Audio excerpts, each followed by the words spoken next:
You are Locked On Chargers POSTCAST, part of Locked On Sports Los Angeles on the Locked On Podcast Network. Your team every day. All right. Hello and welcome to the Locked On Chargers POSTCAST. But today we're doing something a little different here. This is the Locked On Chargers Podcast Squad Show. As you can see, we have more voices than normal as we move around the screen. You know, Kenjon Barner, 9 years in the league, 3 rings. Daniel Wade is your daily host of the Locked On Chargers podcast. You can hear him throughout the year covering the LA Chargers. And our new addition, Dr. Anthony Blevins, coached in the NFL for a whole handful of years and graduated from the University of Alabama, Birmingham. He is an Alabama guy through and through, Birmingham to be specific. So we appreciate you joining us, Anthony. Nice to meet you. Daniel, welcome. This is not the way I'd hope we'd be doing our first show together, but there is plenty to chew on here today. To be specific, tonight's episode of the Locked On Chargers Postcast Squad Show is brought to you by Prize Picks. Go to prizepicks.com/LockedOnNFL and use the code all lowercase LockedOnNFL to win $50 instantly when you play your first 5. Well, the 3 things that I want to get into today, among others, the Chargers' inability to control the ball and convert turnovers to points. I mean, that to me is where they lost this game. They needed more from Dobbins. Kenjon and I talk about this every week. When they don't get anything from, or a lot from Dobbins, their offense is completely stifled, and just too many drop balls turning into turnovers. Daniel, when you look at this, do you think that this was a case of them not being ready for the spotlight? Because it seemed like a lot of these guys were a little flustered. Yeah, I mean, I don't think there's any kind of thing you could say about them in a negative way that's totally hard to refute, right? I think not being prepared is part of it, but I did think the offense and defense in this game kind of came out with a pretty solid game plan where they stopped the Texans early, and they had 2 chances early on in the game with prime scoring opportunities, and they couldn't take advantage of it. I mean, I think the Chargers would have taken 3 takeaways going into this game and felt pretty good about their chances. But at the end of the day, it was kind of a perfect storm of things happening where the Chargers had no running game. And then once you had to trust that group of receiving options against 2 really good corners, an all-pro in Derek Stingley and then Kamari Lassiter over there, you saw just how kind of barren the cupboard is. And I mean, I think you look at the box score and see what Ladd McConkey did in this game and see, right, 9 catches, 197 yards and a touchdown. And you see no one else on this team has more than 2 catches for 16 yards. I think sometimes it's as simple as that. I mean, Justin Herbert had his worst game of his career. The whole process of Jim Harbaugh was to try to get him help. He didn't have the help in this game, but unfortunately, he's coming up against an offseason where it's going to be Justin Herbert's not clutch. Justin Herbert's not built for the big game. And when you see a game like that, even when you know all of the different parts that went into it, it's going to be hard to refute. Kenjon, what was your takeaway from the lack of the ability to run the ball with J.K. Dobbins? I mean, we came into this one feeling like everything was lined up. I mean, they were missing Pipkins on the line, but beyond that, everything was there. They didn't give him the ball enough, or was it just the fact that the Texans defense was loaded and locked today? It was exactly that. I don't think it had anything to do with the Chargers, but it had everything to do with the Houston Texans front. Whether it was in a pass game or run game, these guys were filling holes, filling gaps, getting pressure. There was nothing there for anybody. There was moments, there were spurts where the running game looked like it would do something, could do something. But at the end of the day, the Houston Texans defense was just too much for the Chargers on the day. Anthony, at the half, Harbaugh said to the reporter, I love Harbaugh's interviews coming out of the locker room. They're so meaningless. But the question was asked, how do you deal with the Texans defense? And he said something about CJ Stroud. And I was like, yeah, he's on the offense. So that's how much the Texans defense was disturbing and confusing the Chargers. They didn't even know which side of the ball they were on. What went into their success today? Were they just so fired up that the Chargers couldn't deal with it? Well, I think that's part of it. I think they were ready to come back, get into the playoffs, and put everything that happened to them in the regular season, put it aside, start a new season. Everybody feels refreshed. Everything goes just so much smoother in the playoffs. And Kenjon, you can attest to that, being in the playoffs. Like, the game goes faster. It goes just quicker. There's more excitement about it. So it's like starting a new season. And you could see the energy that once Houston settled down and got into the game, how they played the game. They played the game like they were better than the Chargers. They knew they were better than the Chargers, and they played with a level of confidence that you didn't see from the Chargers as the game went on. Yeah, that was it for me.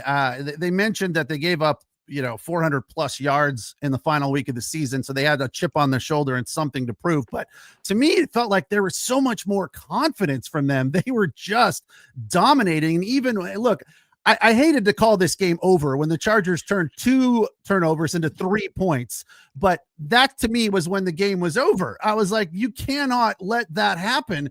And, there was still plenty of other opportunities where the Chargers could say, all right, let's keep it rolling. Let's turn it around. That there was opportunities. They had plenty of them, but every single time they had something going in their direction, the Texans would slam the door in their face, like a turnover followed by an immediate turnover right back to the Texans. And I just think the will was stamped out. Don't you think, Daniel, like that they even though the Texans were at the beginning of the game a little stymied, they just kept coming, and they held their head up and just kept coming at them defensively. I thought both teams defensively early were very, very tough, but the Chargers didn't keep it going where the Texans did. Yeah, I do think that was the turning point. I mean, the Justin Herbert first interception, the one after they had just turned over the Texans again, they have a chance, borderline scoring range right there, need a couple yards probably to get into field goal range. And then you throw that pick, right? And instead of it being a 9-0 game, potentially a 13-0 game, because it did feel like at the beginning of the game when they settled for those 2 field goals that it was a huge disappointment. Like they had a chance to bury them. They had a chance to make CJ Stroud try to do too much. They had a chance to take the Texans running game completely out of the game, and they couldn't do it. So when Justin Herbert threw that pick across his body to Quentin Johnston, where a jump ball is not really what his game is anyways, it felt like that was a huge turning point. And then the Chargers defense to allow 10 points in the last 58 seconds of the half, that kind of felt like it gave the worst possible vibes, the worst possible energy going to that locker room, where it felt like the game was over at the locker room. And going into halftime, it was a 4-point game. It was a 4-point game that felt like a 40-point game just because of where this game was trending and the Chargers not really being able to reel it back in when they missed out on those early opportunities. Kenyon, we talked about that last week, going into the locker room and how it's different for each side. That to me felt like the Chargers. Daniel hit it right on the head for me. That was the life was sucked out of them in the final minute of the first half. They moved right down the field. It was a broken play for 37 yards or something. 3rd and 16 was it? Yeah, that was the fumble that turned into a 3rd and 16 conversion. Definitely was huge. Crazy. And I'm going into the locker room now down, and I'm not just down 7-6. I'm down 10-6. That had to be a lot for them going in there, don't you think? It was. Football is a game of momentum, and I believe when the Chargers could not convert those turnovers into points, and you only get 6 points, that's kind of not only to the offense, but defensively, that's defeating. Like we're playing our butts off. We're getting you the ball back. You're in scoring position. You're in scoring range. It's not like you have to drive far, and you're not able to get anything out of that. That defeats your team.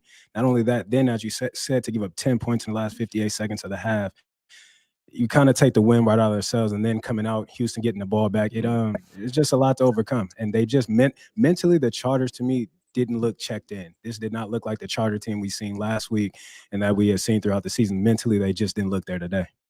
Yeah, Anthony, did it feel to me like Collins was open too much, like it was to me? I felt like they kept running these little quick routes that were so easy for them, and their receivers were just so wide open. When they started to stretch the field a little bit, those guys were open too, because they knew that they had the quick route available to them. And I was like, can somebody please cover Collins? He is open all day long, all over the field. It's too easy. Was that on the game plan, or was that the Chargers playing too soft? I thought the Chargers played soft defensively in coverage. The middle of the field was wide open, and like you said, every time they wanted something quick, it was there, it was available. They didn't challenge the receivers. I thought, like, Nick Collins is the only guy they really have. John Mechie is just a guy, he can run, but I expected to see more the DBs challenge more than they did. So that was kind of disappointing for me. But I will say the 3rd and 16 conversion, to me, that was the play of the game. That flipped the momentum. It actually flipped the field, because you get that conversion there. If the Chargers can get off the field, they're going to get the ball back in good field position and possibly have a chance to score. And then the game is probably at worst 9-0 going into halftime. To me, that was the play of the game at that point. Without a doubt. This is an interesting point here. I knew this was going to come up, and you brought it up, Daniel. The offense showed up. The offense that showed up should be ashamed. Roman needs to be fired. Dude's game plan sucked. Herbert was straight trash. It's hard to argue with all of that. But the fact is that, none of that's going to happen. Herbert's going nowhere. Roman's going nowhere. But did you like the game plan today? I did not. I did not. No, I mean, how could you? I mean, I thought early on, they moved the ball exceptionally well on that first drive. And then as soon as they stalled out, they had that 3rd and short, they get stuffed on it. And then it just never looked like it was, it never clicked again. You think about the touchdown in this game, it was just a 3rd and 26 Justin Herbert missile to Ladd McConkey where a tackle's missed and it turns into an 86-yard touchdown. There was no sustained offense. And let's talk about it real, right? The cabinet for this team, when you're talking about this protection, this interior offensive line, and the lack of skill players, not named Ladd McConkey, you are always going to go into this handcuffed. And you could get away with it with Justin Herbert and Ladd McConkey against these bad teams when you have 2 tackles. When you go up against real developed fronts that not only can beat you on the edge, but also beat you inside, and you have corners on the other side that can absolutely take away a DJ Chark or a Quentin Johnston and just totally erase them from a game, this is what it's going to look like. So I think the whole kind of premise for Jim Harbaugh when he took this team over was, we don't need Justin Herbert to be Superman, right? We want to build it around it and make everything a little bit easier for him. I'm not going to defend this game from Justin Herbert. It was a bad game for sure. This was not a game where you looked around and said, Justin Herbert has a ton of help. I think this is a game where you look at and you say, we know how far away we are now, because when you don't have those things, I'm not going to give Greg Roman the excuses, but also it's just so much more than that. Like, this team has a long way to go offensively before they can hang with the big dogs in the playoffs. Yeah. I want to say this right quick. Yeah, go ahead.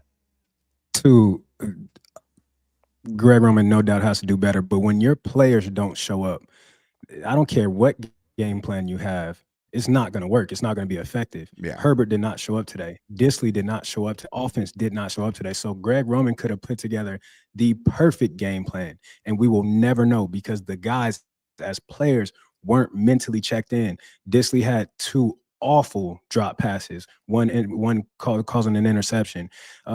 Quentin Johnston drop ball on the shallow route coming across the field wouldn't have been a first down anyway. But when your players don't show up, it doesn't matter what type of game plan you have. It's not going to be effective. And the guys didn't show up.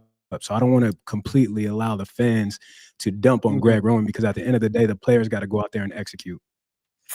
Yeah, it's tough. I thought they were set up, as good as possible coming into this game. Health-wise, momentum-wise, everything was going in their direction. Started off the game very well. And I stumbled into this stat from the radio broadcast that Herbert has had this season the longest depth of pass of his career. So it's not just dumping off passes around the field, which I was a little surprised by, because they haven't required him or asked of him to go deep, stretch the field a lot. He can, obviously, and has, but this year didn't feel like that to me, but it is exactly what it was. And we saw none of that today, because that was the Texans stifling them. Not, as you said, Daniel, didn't give the receivers any opportunity aside from Ladd McConkey. And you can't win a game like that with just one guy. It takes more than that. And the fact that they didn't have any running game, Anthony, really killed them. It's been the game plan for the Chargers pretty much week after week is fairly stagnant. It's like, we want a balanced offense. And if J.K. Dobbins or whoever, Gus Edwards, can't run the ball, then they can't win. Yeah, with Harbaugh, if you go back to when he was in San Francisco, you go back to Stanford, you go back to the University of San Diego, they've always had a power running game. He's got to go in this offseason. They've got to revamp that O-line. When he was in San Francisco, he had Joe Staley, he had Micah Potty, those guys. Those guys were physical. I was in division. I was in Arizona. That was a physical division. It was us. It was Seattle. It was San Francisco. And it was a battle, and you had to stop that run game. You had to put everything into that run game. And when you can stop the run game, you go outside. all they have is Ladd McConkey. Quentin Johnston is not the answer. They don't have any other receivers to go with him to help out. So when you can load up the box and you only got one receiver on the outside that you know that can constantly win and you can take him away, you're going to have problems. This offense is going to have problems, but this offseason is going to be big for them moving forward in order to revamp this offense and put some tools around Justin Herbert, put some tools on the O-line, and put some tools on the outside receivers. Daniel, what happened to Quentin Johnston? He was turning it around. He was over today. What the heck happened there? Man, it sucks. It sucks because you can see how much the dude feeds off confidence and the lack thereof and how much he can struggle without it. So to have the game he had last week at 13 catches, 186 yards, and to not be able to build on it and to have this poor of a performance going into the offseason, I can't think of much worse, right, that you'd have to sit on. But I'm interested to see what Kenjon and Dr. Anthony Blevins have to say about this, because I do think part of the problem is, Kenjon, I'll start with you, the lack of a quick passing game. I mean, you brought it up, Pete, the average depth of target. It's because this team is built off play action and being able to take intermediate to deep shots down the field. What they didn't have, though, is when the offensive line is getting beat, they had no quick game, right? Some teams will go to a spread formation, and it's like, we can't block you for the amount of time it needs to get these longer developing plays. What we're going to do is we're going to spread you out, and we're going to dink and dunk a little bit, right? And we're going to just use these quick options. But the problem is when you're running max protection with, 6 guys in, and you have one receiver that they're actually worried about and 2 other guys on a 3-route kind of play that can't get open, that's a huge problem. So to not have the quick game along with no running game, it just feels like that was an option they could have went to potentially to try to solve some of the offensive line issues, but the quick game just has not been for them all season, and it got exposed today. I was just about to say that that hasn't been present all season long, so expect them to do that now. It's like you can't teach an old dog new tricks. You know what I'm saying? Me and Pete have talked about this often. I think the running backs need to be involved more in the passing game.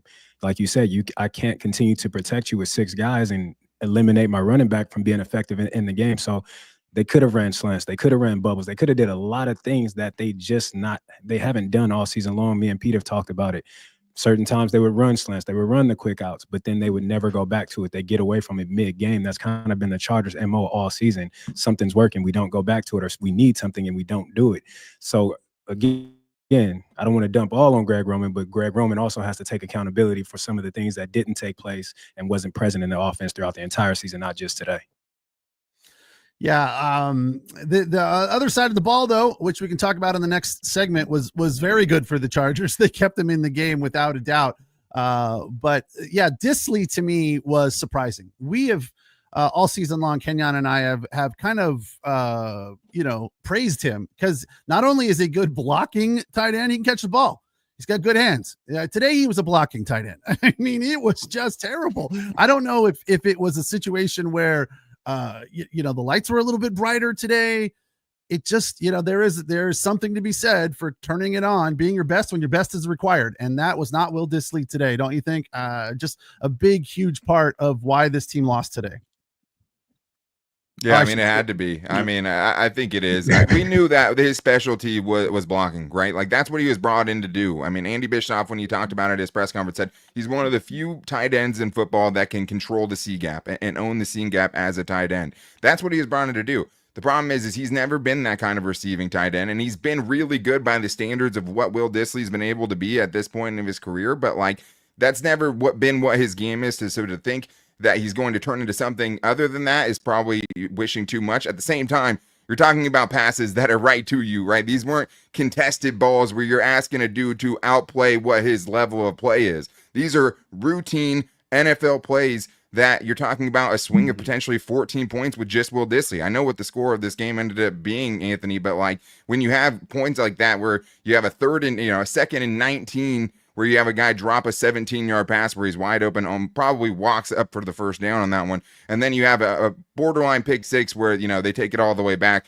and basically set up an easy scoring opportunity. Like, it's just, you can't have those plays, blocking tight end or not. These are average plays that average NFL tight ends should be making all the time. Yeah, he's got to make that play. I mean, those are, like you said, those are easy plays, and he's expected to make those plays. Otherwise, he wouldn't be in a route. So, I agree with you wholeheartedly on that. Just, it's easy for him, catch the ball, and And that was the one that turned into almost a pick six. They were going in to score. So maybe that flips the game. So there's a lot of momentum changes in this game, but that was a big one too, along with the 3rd and 16 that we talked about earlier. And one of the things that I found interesting was that Herbert went 1 for 9 at one point, and that's not something that we see from him. He's usually like to have that big of a drought in the middle of a game when they needed him was that to me kind of comes back to game plan, to what Kenjon said. And Daniel said it too. Find a way to get that guy some completions and get him rolling again. Because when you're 1 for 9, you know, that I don't know that I've seen a dry spell for Herbert that big. I mean, when you look at the numbers, this is just, you know, not 14 of 32. That's just not something you see from him. And that to me comes back to coaching and game plan at that point. Don't you think, Daniel? Yeah, I would say to a certain extent. I think to what Kenjon was saying earlier, right? Like if the guys don't show up, no game plan has a chance. The guys have to show up and do what they're supposed to do. I mean, we just talked about with Will Dissly. I mean, at a certain point, it's just do your job, right? Like I think about the Bill Belichick after winning a Super Bowl, right? Which is what you're aspiring to. And like, it was so boring, right? But it was do your job chant at the Super Bowl parade. What sometimes it's that simple, but it just felt like for Justin Herbert, like I said, I'm not going to defend his play. 4 interceptions. One of them obviously not his fault with Will Dissly. He didn't play a good game, but to think that that's like the issue and like the, you know, what this offense is. And I mean, this is an offense that had 5 scoreless halves of games going into this game, right? This is an offense that's disappeared before. This is not a total anomaly. They finished the season strong. But we've seen this. This is, if you talked about what could happen for the Chargers to lose in disastrous fashion, the very first thing on the top of the list would be this offense disappears, right? But for Justin Herbert to have a 1 of 9 stretch like that, I mean, I posted at one point in the game, felt like every receiver not named Ladd McConkey was just getting strapped, right? So when you have a bad protection combined with a lack of protection, no separation and a lack of protection, that's a total disaster class right there. Like, you're just not going to win games like that, especially if you don't have the running game to go with it. I mean, Kenyon, I'd be interested to hear what you think about it, just because, like, Justin Herbert going 1 for 9, obviously that's bad. And, you know, as an offense coordinator, you could argue, hey, you have to be able to find the buttons, find the easy completions, find the chunk plays that you have somewhere in the barrel that you can go to when things get bad, break glass in case of emergency. But they didn't have that. But I thought, to me, easily in this game, it just showed me, Kenyon, that like they're just kind of far away. They'll have, you know, a lot of draft picks and a lot of cap space in the offseason, but this offense is far away from being something that can give this team a kind of real Super Bowl chance.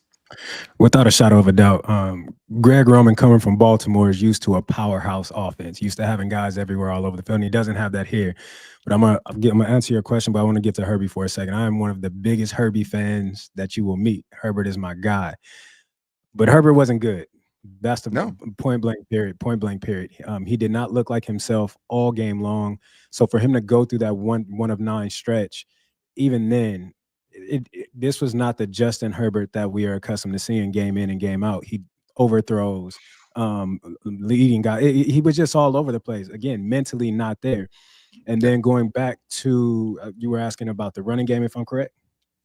Just like the total offense as a whole, right? Like if you look at who are the redeeming qualities on this offense right now, I think you'd say Joe Alt, great rookie season. You have a great left tackle in Rashawn Slater. You have a really good player in Ladd McConkey, as we saw, and you have Justin Herbert. But I think outside of that, this isn't the foundation, right? Like the foundation might be there, but that's about it. That's what you have. And I wouldn't even say the foundation is there, because for me, the foundation always starts with those 5 guys up front.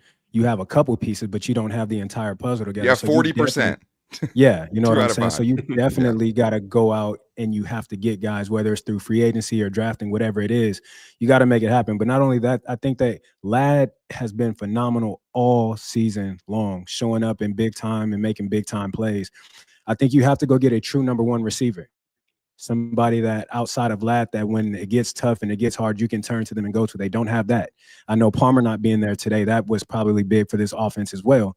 But there's so many, there's gaps in this offense, and those gaps need to be filled if the Chargers want to continue to compete and want to be considered in championship talk. All right, we're gonna take a break. Got to read some sponsor stuff. We're going an hour today. You guys all in on that? That's cool, right? You know that. All in on it. All in on Let's it. go. We usually do a half hour here on the podcast on the postcast. Today we're going an hour with the squad show. So we appreciate you hanging with us and sharing your comments, getting it off your chest. That's why we're here for you. It's the Locked On Chargers postcast squad show. Daniel Wade, Kenjon Barner, Anthony Blevins, and I am Pete Fox. Let me see if I know how to do this next step. All right, there we go. Cool. This message is from our sponsor, Intuit Tax TurboTax. Are you tired of endless waiting and wondering about your taxes? Well, now there's a thing that you can do to make that be a thing of the past. You see, taxes don't need to be complicated or stressful. TurboTax is here to change the game by matching you with a TurboTax expert when you get to work on your return right away. No more waiting for answers. No more wondering if you're missing out on deductions, whether you got one form or 20. TurboTax experts give your taxes undivided attention while you get real-time updates on the progress so you can focus on what really matters. You won't have to lift a finger, but you'll get the peace of mind knowing that your taxes are being handled by pros. Ready for stress-free taxes? The most money back guaranteed. Head over to TurboTax today and get matched with your expert who's ready to take your taxes off of your plate so your focus can be on the things that are important to you. Obviously, your taxes are important, but if you're like me and you kind of just have brain lock when people start talking about taxes, you need a professional. It makes your life so much easier, and TurboTax has that for you. Only available with TurboTax Live full service, real-time updates only in the iOS mobile app. So guarantee details at turbotax.com/guarantee. All right, what happened? Why is everyone not back up there? Don't worry about it. There we go, Pete. And we're back. All right.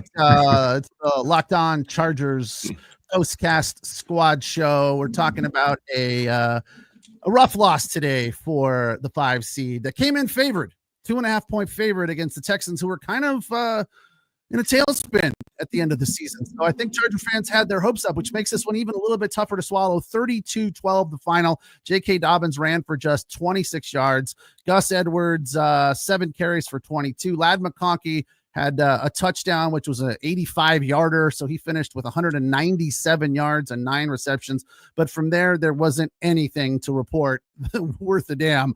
Will Dissly had 2 catches for 16 yards and 1 drop that turned into a pick 6. But let's get to the defensive side of the ball, because I think if we're playing the silver lining game and saying, all right, let's look forward to next year and what can we feel good about, and as this team tries to build and improve and change its culture from the top down, the defense played well today. 3 turnovers, made big plays. The line, I thought, did a nice job of stopping the run for the most part. They didn't stop Nico Collins, but Joe Mixon, 106 yards, that's quite a bit. But they did force a fumble, and that was a good day for Mixon. But all in all, when you look around, it was nice to have Derwin James back on the field, Gilman forcing the turnover. When you look at this defense, Anthony, what do you think? How would you grade them, first in today's performance and second on the season? Well, the first, I think you grade them in 2 halves. I thought first half they were exceptional. I thought they did everything they needed to do other than the last drive of the half. Outside of that, I thought they got turnovers. They ran to the ball. I mean, they hit. They were physical. And then the second half, it's like the play took a step back. They stayed in the game. They kept staying in the game, but when they really needed that big stop, it never happened. So in the second half, I would probably give them a C- if I had to truly grade them, because that good teams or championship teams play good defense. They played good defense in the first half, not as good in the second half. And when they needed a big stop, it never happened for them. Kenyon? Coach, do you think that second half performance of the defense had anything to do with them being on the field as much as they were? I agree with you. They stayed on the field. When you look at third down, not San Diego, the Chargers, they were 3 for 11. They were 27%. Yeah. That means they're not holding the ball. They're not staying on the field, not giving the defense a chance to rest.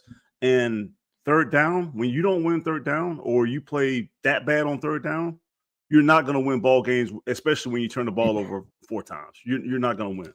So yeah, I do agree with you that them being on the field a long time probably has something to do with the wear down in the second half. Yeah, they lost Cam Hart. They lost Denzel Perryman early, but Tarheeb still came in. He's been very good all season. He's somebody that you want to feel good about moving into the off season. But, losing Perryman and losing Hart, that was tough, but I don't know that changes much. All in all, Daniel, this defense all season has been really good at next man up. I mean, the Chargers seem to have a black cloud hanging over their head every season with regard to injury, and it was there to a certain extent this year as well, but they dealt with it really well. And again, I thought the defense showed up. They did everything. Like, those guys don't have to hang their head in the locker room tonight. They played well. Yeah, it's interesting, right? Because they did force the turnovers. They almost had another one, right? That Derwin James that got intercepted and overturned in the end zone. I'm not sure how they overturned it. If they would have called it incomplete from the get-go, I would have understood it. To find the evidence to overturn it, I had a little bit of an issue with. This is my biggest thing with the Chargers defense. I mean, there's a lot of positives, sure. I mean, you look up and you see 32 points. Obviously, you take away 7 because of the pick 6. You're not going to blame for that. And the Chargers offense put them in a ton of bad positions. But to Kenjon's point, like, look at what the Chargers offense was in the second half, right? Even the one drive that they scored, they only end up with 6 points because they get it blocked on the PAT attempt and have that even run back for 2, which is just hilarious. You got to talk about that after you make the point. We will. But, like, even that was an 86-yard touchdown. Like, they weren't on the field. That wasn't a long, sustained drive. And I think that the upsetting part for me was, like, you would have loved to see them get back into the game at the end, right? After the touchdown, obviously, you hate to see it run back like that. But, like, at that point, it's a 2-score game. And there's plenty of time left. I mean, we're talking 7-8 minutes left in the game at that point, and you're down by 12, right? If you would have made the field goal, you would have been down by 10 points, and that could have been a 10-point game with a ton of time left, and you would have felt great about it. But to let the Texans after that go on a 7-minute drive that they cap off with a touchdown to make it 32 points and really put the game out of reach, that part was upsetting. Another part that was upsetting to me is something we've seen from this defense, and it's just when they let things get rolling for the other team. Offense put them in a bad position, sure. Defense didn't play where they needed to in the second half, sure. They gave up 10 points in the last 58 seconds of the first half, right? Like that's still a really bad look for this defense where it's like you had a chance to keep your offense in it too, and they did, right? It's not on them. This loss isn't on the defense. But you had a chance to really send your team into halftime. I think really a big turning point was, we talked about the 3rd and 16 play of the fumble. The non-safety call, right, in the end zone. It's something we haven't brought up yet. They ended up, it should have been an intentional grounding, right? Could have been. They said he was out of the pocket. They overturned it. They were on the 1-yard line. They were inside the 1-yard line when that drive started, inside the 2-yard line. It didn't look to me like he was out of the tackle box. They gave him the benefit of the doubt, but that preceded that 3rd and 16. If they call a safety there, it's 8-0 with the Chargers getting the ball back before the half, right? He threw that ball to nobody. It barely passed the line of scrimmage. But to give up those 10 points to end the first half and give up that 10, and at the end of the game when your offense does give you a jolt and kind of gives you a little bit of life and a chance in this game, and to let them kind of out-physical you for a 7-minute drive right there, even with you having to be on the field, that part's super deflating, and it's hard to find the silver linings in that specific part of the defensive game. Yeah, and that final minute when they gave up those 10 points, I thought it was going to turn out well for them. Poona Ford made a great tackle in the backfield, Cam Hart with a pass breakup, and then the touchdown to Collins on a slant route, which to me, I say this all the time. I don't understand why every offense doesn't run the slant route like every series. It seems to work every single time. It always works. The slant route is a fail-safe play. I don't understand why people don't use it more, but let's talk about this extra point blocked return for a 2-point conversion. I will throw myself on the fire here. Did not know the rule. I was like, that ball hit the ground. It's a dead ball. It's a dead ball. I was like, how is that 2 points? Okay. I don't like that rule at all. It's dumb. Why are we doing that? You guys, Kenjon, you like that rule? It's the rule. You got to know the rule. This is a situation of football. You know who does? No. The Dicker needs to know the rule. No, that's what I'm saying. I'm not saying as players. This is a situation of football. These are things that you go over at the beginning of the season when you're starting OTAs and all this. These are the things that you're refreshing at the beginning of training camp. Anytime a ball is blocked and it stays behind that line of scrimmage, it is a live ball. That's why when you see the ball go forward and it's on the opposite side, the team that blocks that kick is saying, get away, get away, get away, because they don't want to touch it. But when that ball, you got to understand, that ball is behind catch the ball. I don't know. He had a brain fart, as coaches used to say. That made no sense to me. That was as a professional, those are moments that you can't have. You can't have that happen, especially in a game of this magnitude. You just can't have that. Anthony, what do you think? That's a new rule. It's 2015 that they changed that when they moved the extra point back to make it a longer extra point. So it's a relatively new rule. But yeah, I agree that you got to know. It's like, it's like covering a bunt in baseball. It's just something you work on from day one. He's got to know that rule. It might change the game a little bit. They probably still lose, but yeah, that was a tough one right there. I just don't like the rule. I think it's kind of ridiculous. Really? Why do we need to return an extra point for 2 points? That just seems foolish. Well, that's a rule that's been in the game. We've been doing that since high school, and I guarantee you this clip will be on every special teams coach's coach tape highlight. It'll be on the rule tape. When you start OTAs, like everybody, they'll get tired of it. Like, coach, we got it. Like, you're gonna get it some more. It's gonna be on college, pro. It'll be on everybody's teach tape next year. I promise you that. Like I can see now getting phone calls. What was that play at in the Chargers game? I need to pull it out and put it on my tape. Like he's been taught that. I guarantee he's been taught that. Like you said, he just had a brain fart and just kind of lost his mind. And so some of these people here are jumping off the Chargers bandwagon saying they're going to be Lions fans now. It's like, okay. Well, you look at the offense and you think, they got a long way to go. And I kind of come back to, I'm just seeing a lot of the comments just crushing Herbert. And you brought it up, Daniel. Everyone needs a scapegoat. Everyone's got to find someone to put this on, whether it's Greg Roman or Justin Herbert. Look, they all can take some blame. They're not going to go anywhere as far as the team, but some people are like, a lot of people are like, we need to move off of Justin Herbert. And I'm like, he's too inconsistent. That'd be crazy. He's not big enough in the big moment. I'm like, it to me, it seems crazy, especially just 5 years in. If he's 8-9 years in and we're seeing this, I would agree with that. But at this point, he's still a young quarterback, isn't he? I mean, he's still got time to grow, isn't he?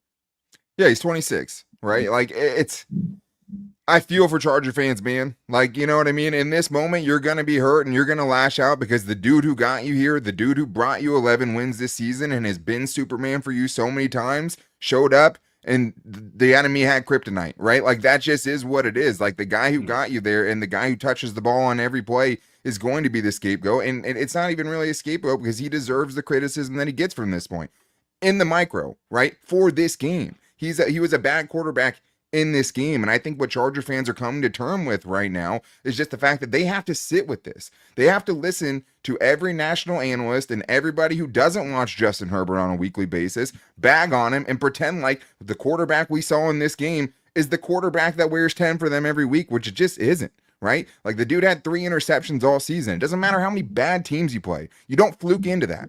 You just don't. And like, it's so easy to look at it in this moment and to overreact about it. And I understand it. It sucks. He played bad. The entire offense was bad. All those things are true. But Justin Herbert's not a bad quarterback. And I think it's just kind of people not knowing kind of what the other alternatives are. Because maybe it's because the Chargers have just had such incredible quarterback luck, whether it's Justin Herbert or Phillip Rivers or Drew Brees before them. But it sucks, and you want to find somebody to lash out on, and you want to find a person to put it on. And when you see 4 interceptions, like even the fact that I'm seeing the comments, the fact that so many people want to throw 4 interceptions as if one of them didn't just bounce off Will Dissly's hands and into the arms of a waiting defender. You want to give me 3, go for it, right? He can take that. But to look, I mean, that's just such a micro view of it. Like in the macro, it's so hard to feel it right now. This was a positive season. This is trending in the right direction. It just doesn't feel like it because you ended it in the most embarrassing fashion possible. You want a new quarterback? That's fun. You know what's worse than not, having a playoff game that goes like this? Never making it to the playoffs. And I want to show you a list of all the quarterbacks that with this supporting cast would have gotten beat 50-0 in this game. Like, he shouldn't have to be Superman every week, but you saw what it looks like. If Justin Herbert's bad, you get blown out, period. We saw Jared Goff win a game this season in which he threw 5 interceptions. That's what a good team looks like. Yeah. Simple as that. Justin Herbert is not on a team that can afford for him to be bad. Justin Herbert has to be Superman every week, which is what they said they didn't want it to have to be. But that's still where we are right now. Justin Herbert had a terrible game, period, end of story. Their offensive issues go so much damn further than that. It's crazy. And I understand that blame's all going to come on him in this game. But I promise you, you don't want to see what the alternative is out there as far as a quarterback goes. That's just insane to want a different quarterback. These are the same fans who were praising and raving about Herbert's performance last week with Quentin Johnston. This is what fans do. This is what you have to expect. When it's good, it's good, and when it's great, it's great, and when it's bad, it's bad. That's just what it is. Fans they're going to jump on both sides. When it's great, they're gonna raise you up. My coaches always say, "Don't believe the hype," because the same people that'll put you on that pedestal will tear you down. And this is what we're seeing right now. At the end of the day, Herbert is a good quarterback and can be a great quarterback and is at times. So for it to come to this point where you want to move on, as you said, Dan, you don't want to know what the alternative is. You don't have anything behind him, and you don't know what you're going to get in the draft. So stay patient, cool your heads, relax, regroup, get some guys in that can actually help and support, and then let's talk. Anthony, how much of this reaction from Charger fans do you think, and a lot of it is targeted at Herbert and Greg Roman, who wasn't there a few years ago against Jacksonville when they blew, what was it, a 27-point lead?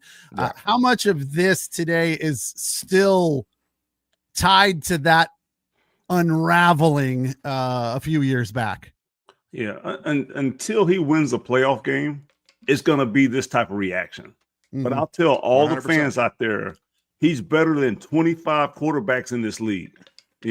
Like he's that good. Like he is legit. Like if you ask the Giants if they want him, they'll take him in a heartbeat. You ask Cleveland if they want him, they'll take him in a heartbeat. You ask Tennessee if they want him, they trade the whole franchise for him. So the Bears just got the number 1 overall pick. They would take him right now. Like absolutely. Like this guy is good, and once the supporting cast is there, you'll see what happens. Like this in the division that they're in. Mahomes, Bo Nix, like he could be a superstar and they could just battle it out for years. So I get the frustration and it's warranted from today, but do not throw him away with the bathwater. Just roll it back, get another receiver, get some more offensive line help. He's going to be fine. Daniel, what went into Zeke? Why didn't we see Zeke? I know you made it. They put him on the practice squad. I was kind of like, I'm not a fan or anything, but I thought, yeah, here's a dude that's got some experience, and if things aren't going well, like they weren't, sure, run him out there and see what you get. What happened? Yeah, there? man. Is he even active or not? I couldn't find out if he was active. I don't know. I just want to say this on the front end. I'm in Kenjon Barner's presence. I fully respect every running back. Zeke Elliott wasn't going to do anything in this game. I think it was an insurance policy. J.K. Dobbins went into this game questionable, right? And I thought that what he did bring to the table, Zeke, is I know around the league, and I know you guys could attest to this, he's known as a very physical pass protector that'll go in and lay a hit on a linebacker up the A-gap if he needs to with the best of them. Short yardage, they had really struggled. He can still be a short yardage back. I mean, he hasn't averaged over 4 yards per carry in 3 seasons. So to think that he was going to come in and be the answer to the Chargers running game was never going to happen. But I do understand, looking for answers everywhere because they didn't have them on Sunday. So would I have liked to see Zeke? I don't know if I really care, man. Like, I don't know. Like you'd like to think somebody else could have came in there, and gave you something else. I think the Chargers running game issues, like the running backs are always going to get a lot of the blame in the offensive line for, the lack of running game. It just goes so much deeper than that. Like it truly is an 11-person play on every run game, and you need the tight ends and you need the wide receivers and you need talented running backs. But like the Chargers just are missing too much in the running game department to think that, Ezekiel Elliott probably, could have came into this game and done something about it. They just needed so much more. And I think that, again, Greg Roman has had a top 10 rushing attack every single season in the NFL that he's coached up until this season, right? I'm not going to make excuses for Greg Roman, but the personnel they have right now, I just don't think matches the style of play that they want to have. Kenjon, is Quentin Johnston a part of this team next year? Obviously they drafted him pretty high. He's been good, but he's kind of been inconsistent. As we've talked today, I agree with everything you guys have said that they have got to improve that receivers room. They have to give.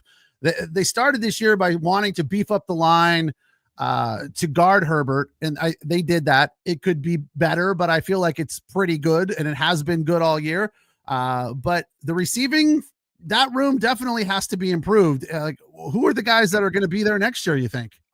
Well, we know who's going to be there, and that's Ladd. He's going to be there for sure, without a shadow of a doubt. That's the we list. Know, yeah, we'll start right there. Everybody else got a question mark. Everyone else is a question mark. Davis will be there as the punt returner. He'll be in the room still, because what he does is return that ball, and he's special at it. But when you talk about Quentin, he's a first-round draft pick. And Doc, you know this, first-round draft picks are going to get every opportunity in the world to blow it before they blow it. So for Quentin, bro, you got to get in the lab. You have to get better. It's not about anyone else. It's about you. It's about your mind. Get your mind right. You have to develop mentally. You have to be able to overcome drop passes. You have to have short-term memory in this game of football, because football is not going to always go your way. Will he be here next year? I don't know. Should he be here? I pay more attention to the business side of football than I did to actual football. So I kind of look at it from a different perspective. And so if I'm the GM and I can package him and I can get something for him, I'm moving on. Last year, this year, there's been spurts. I'm going to find a way to make this team better. And if you are part of a package, you're just part of a package. Anthony, I agree with you. You know, if you can get something for him, you got to get something for him. I think he's at the point now where in this offseason they'll decide if they're going to pick up his fifth-year option. I think I'm correct in saying that. He has one more year off.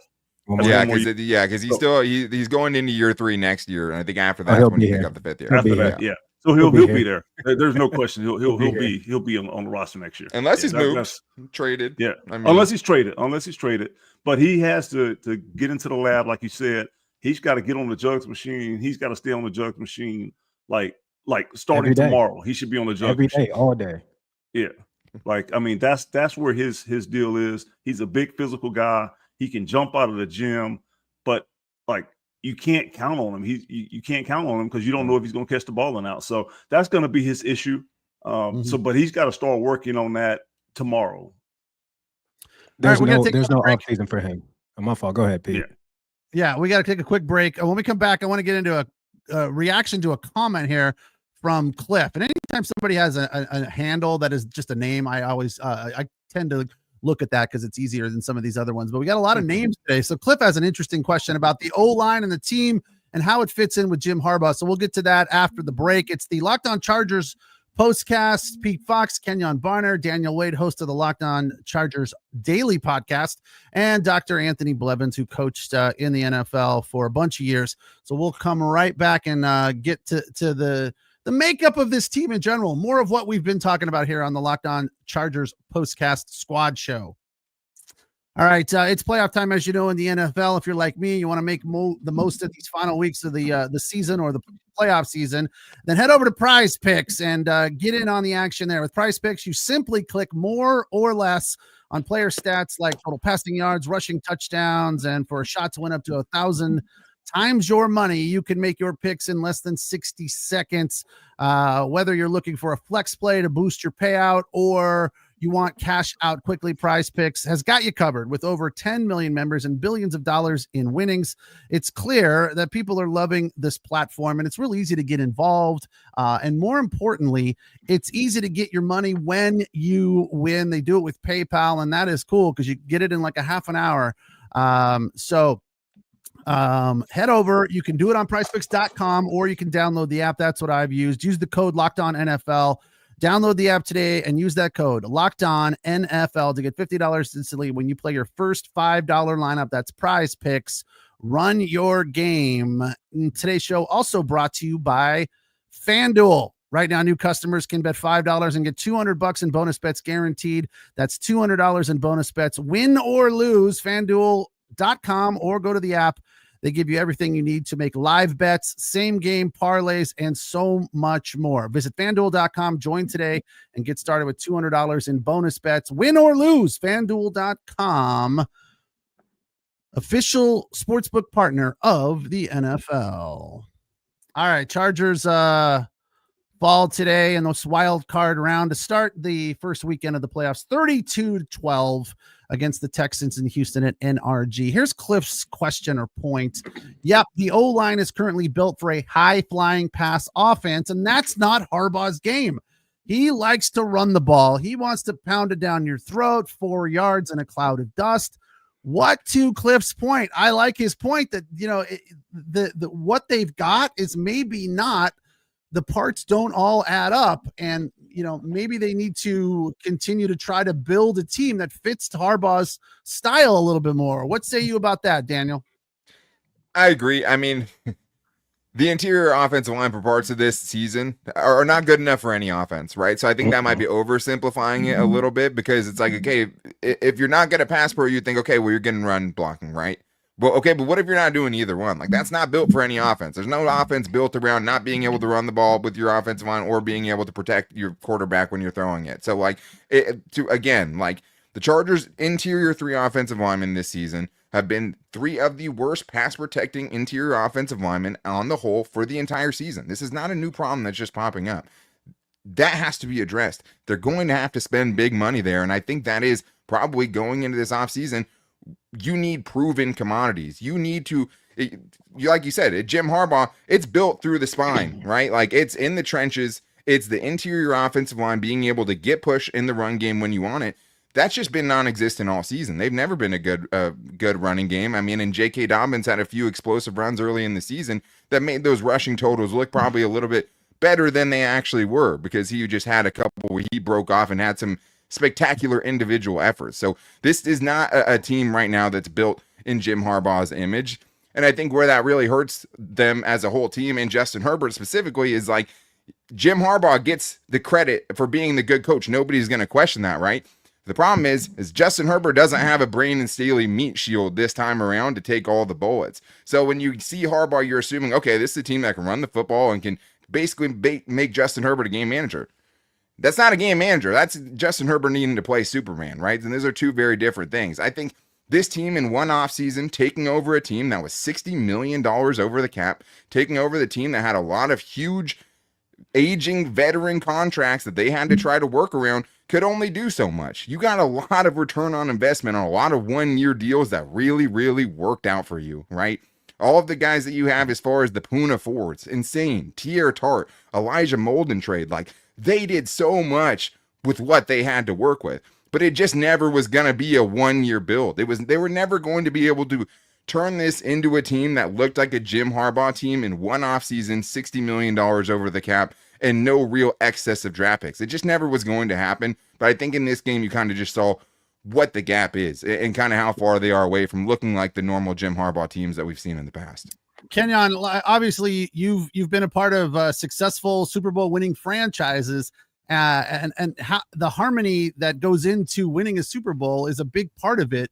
That the fact that everyone's on the same page. When you look at this team and compare them to teams that you've been a part of, does it feel like this team has that harmony? They just need to kind of fine tune it a little bit. Anything is possible, and it's hard to say what they have and don't have because I'm not in that locker room. So I don't know what the relationships are like. I don't know what the communication is like. I don't see the interaction between the coaches and the players. So when I'm on these, I'll always go back to Philadelphia, because Philadelphia was the most together team I've ever been a part of in my entire life.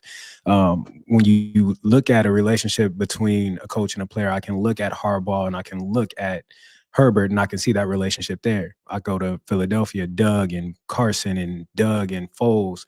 The relationship matters, and you can see that relationship. But outside of that, I don't know, because I'm not in that locker room. From the outside looking in, defensively, they're a cohesive unit. They're a together unit. They're together. They're laughing. They're together. They're partying. All that. They have the signs of being together. As a whole team, I'm just not sure. It's hard to answer that being on the outside. Yeah, to me it feels like they're close, but they got to keep fine tuning it and kind of sanding it down a little bit and making it look like the Chiefs that can answer each other's sentences to a certain extent. And I feel like, Anthony, don't you feel like when you look at this team and that Harbaugh knows what he's doing, he's an experienced coach, and being a coach, he's got a plan. this didn't work out the way that they had hoped, but it was a good season. All in all, a success in your first year with a new organization and a whole bunch of new people that you're working with and so forth and so on. All in all, it feels like, okay, this is a pretty good start. It didn't end the way that we had hoped, but we're off to a pretty good start and a really good start. And we just now need to keep, pushing that sled up the hill. Yeah. I mean, for them to go in the playoffs the first year and replace all of the mess, dysfunction that was happening in the years past, that's a positive. That's something to build off going forward. And Jim Harbaugh is an excellent coach. He's won everywhere he's been. So his track record speaks for himself, and he's going to build this thing into a winner. And he told you what it was going to be like when he drafted Joe Ott, the first pick last year. Like, he told you what it was going to be like. He just needs more draft picks, and I expect it to be better next year. I expect them to compete with Kansas City, Denver. I think it's going to be a really competitive division moving forward with them in the division. So, like, you know what you're going to get from Jim Harbaugh. You're going to get power, downhill run. It's going to be physical, play action pass. There's no secret to it. Daniel, I want to say this right quick. Yeah, you could be as together as you want to be, but if you don't have the pieces, it's not going to matter. We could have the best camaraderie in the entire NFL, but if you don't have the pieces to go out there and win games, it doesn't matter. You're just good friends on a team that's getting whooped every Sunday. It does help if you've got good players that get along and have camaraderie. Yeah, it's going to help you play better. I'm just kind of looking at it from the standpoint of the parts to fit the style that Jim Harbaugh brings to the table. Do they have those parts? Do they have, the makeup of a team that Jim Harbaugh will coach to be successful? To me, it feels like they're close. They're not quite there yet. They have to make some changes. One of the questions I have, Daniel, is this obviously has been floating around. What do you know about where Jesse Minter will be working next year? I mean, I'm surprised about the lack of buzz. I mean, I haven't seen a single head coaching interview requested from him, right? Which I think all in all is a big win for the Chargers, because I think what you always, kind of the malign parts of Brandon Staley is it just felt like he was always getting less out of the talent out on the field, right? It feels like Jesse Minter borderline maxed out what this group could do this year, especially in year one of what has been a pretty much a rebuild, right? And the problem is when you overachieve the way the Chargers did in the regular season, you create expectations for yourself that really this roster and this team wasn't ready for at the end of the day. Because, I mean, it's just, maybe it should have been more apparent, right? Maybe you go back and look at what the Chargers did this year, and you look at them being 0-2 versus the Chiefs. You look at the way that they got beat up by the Baltimore Ravens. You look at them getting blown out by the Tampa Bay Buccaneers, and you look all of a sudden when the dust settles and the only playoff team you're beating was the Broncos twice. And that's an in-division opponent that you just know really well, right? So, like, this team has always kind of been a good team that wasn't a great team. And every time they went up against a great team, I think you saw kind of the distance between them and exactly kind of how far that they have to go. But I think the nice thing is you should have some continuity with Jesse Minter returning. And I feel like you do feel good about what he'll bring to the table in 2025. The problem is, a good likelihood Joey Bosa is not back in 2025. A good likelihood Khalil Mack could be gone. I mean, he'd be at the top of my list, right? There's a lot of big decisions that have to be made and a lot of shoes that are going to have to be filled. Yeah, you'll have a lot of cap space and some draft picks to try to fill them, but it could be a very different looking group. And I think if you have Jesse Minter, you're going to feel good that he's going to get the most out of this group. And also it feels like the lack of buzz around him and also the way the playoffs happen, I don't think he's getting a head coaching job this season. And I think for the team as a whole, you look at Jim Harbaugh and it's like, now this is the real challenge, right? The bringing your lunch pail to work works when you're a winning team, right? The singing he's a jolly good fellow works when you're winning games. And now I think new kind of challenge for him will be to keep this team bought in after what we just saw and to keep, and to not try to lose kind of all the positive momentum that you built in a rebuilding year in 2024, because there's so many positives to take away from it in the big picture. But like it to have a game like this feels like you undid a lot of it, which I don't think is really the case, but it's hard not to feel that way right now. Anthony, he probably has, speaking of Minter, probably has something to prove, right? Like, I feel like I want to come back and continue to do what we've been doing and help this team succeed further than we did this year. Right. I mean, I think always. I think because you're so competitive, whether you're a player, whether you're a coach, if you're in this league, you are competitive. So the goal was to win a Super Bowl, and they're not going to do that this year. Obviously, You failed. Yeah. So you fail, and there's only going to be one team, one out of the 32 that's going to do that. So I think he does want to come back. I think he will come back. Like you said, there's no buzz around him. So right now, based off this performance, this doesn't inspire head coaching opportunity right now. So I think he'll be back. I think he did a phenomenal job. But to Daniel's point, like this team could be different. Like at some point, like Joey Bosa's getting old. He's been injury prone. Khalil Mack, he's old. So at some point, you got to start flipping the roster and getting young. And how young do you want to go? And what positions do you want to go young? So there's a lot of questions that they have to answer organizationally about the roster within itself. Yeah, well, there are a lot of questions. We've answered them a lot of them tonight. Well, we've addressed them. I don't know that we answered them. We need some more receivers. They got to improve the running game, and the offensive line needs some help. And then we'll get what Edwin is predicting. And I think this is a perfect way to wrap up this Locked On Chargers postcast squad show. Chargers Super Bowl champs next season, guaranteed. Sounds like a Cowboy fan. Guys, this was fun. I'm glad that it all worked out and we got it done. For Kenjon Barner, 9 years in the league, 3 rings. Daniel Wade, Locked On Chargers podcast host, and Anthony Blevins, coach to the NFL. I am Pete Fox. Chargers fall. Season is over. So for your Charger coverage, I will talk to you guys along with Kenjon next season, but continue to check in with Daniel during the offseason. You do 3 days a week, correct, Daniel? Or you do all 5? If only it was that simple. Now, 5 days a week. We go 3 days a week for a 6-week period and then no contact with training camp. But yeah, 5 days a week until June. So we'll be here. All right. It's on the Locked On Chargers YouTube channel. And of course, you can download us on the Locked On Chargers podcast feed. The final 32-12. Texans move on. Chargers heading to the golf course. Thanks, you guys. Have a good evening. Good night. Thanks for watching. Thanks for the comments. Thanks for listening. Take care. We will talk to you soon.